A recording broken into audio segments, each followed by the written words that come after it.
નમસ્કાર, આપ જોઈ રહ્યા છો નેશન પ્લસ ન્યૂઝ. હું છું આપની સાથે હેતલ ભગત.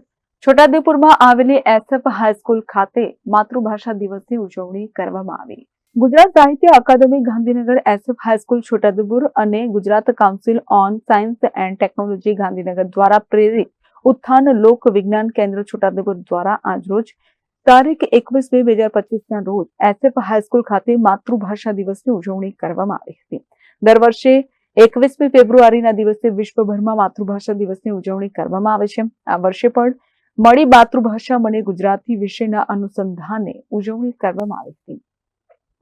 આ કાર્યક્રમમાં સૌપ્રથમ મહેમાનોનું સ્વાગત કરી મહાનુભાવો દ્વારા ઉદ્ઘાટન કરી કાર્યક્રમની શરૂઆત કરવામાં આવી, જેમાં સૌપ્રથમ નિષ્ણાંત વક્તા ડોક્ટર વીએમ પટેલ દ્વારા વ્યાખ્યાન, પ્રભાશંકર મિશ્રા દ્વારા પરિસંવાદ, શાળાના આચાર્ય હિતેશભાઈ ચૌહાણ દ્વારા માતૃભાષાનું મહત્વ સમજાવતું વ્યાખ્યાન આપવામાં આવ્યું, તેમજ વિદ્યાર્થીઓ દ્વારા કાવ્ય પઠન કરી વિદ્યાર્થીઓ તેમજ શિક્ષક મિત્રો દ્વારા પોસ્ટ કાર્ડ સૂત્ર લેખન કાર્યક્રમ કરવામાં આવ્યા.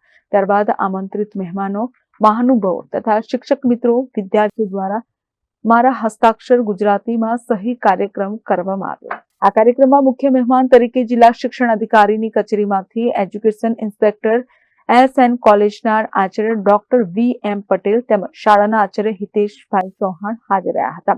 જિલ્લા કોઓર્ડિનેટર ઇન્દ્રસિંહ રાઠોડ, શાળાના આચાર્ય હિતેશજી ચૌહાણ તેમજ સ્ટાફ મિત્રો દ્વારા તમામ કાર્યક્રમનું સંચાલન કરી કાર્યક્રમને સફળ બનાવવામાં સહભાગી બન્યા હતા. Rehan Patel, nation plus news, Chhotaudepur. સમાચારોના સતત અપડેટ મેળવવા માટે અમારી નેશન પ્લસ ન્યૂઝની યુટ્યુબ ચેનલને સબસ્ક્રાઇબ કરો, બેલ આઇકન દબાવો અને જોડાયેલા રહો ફેસબુક, ઇન્સ્ટાગ્રામ અને ટ્વિટર પર.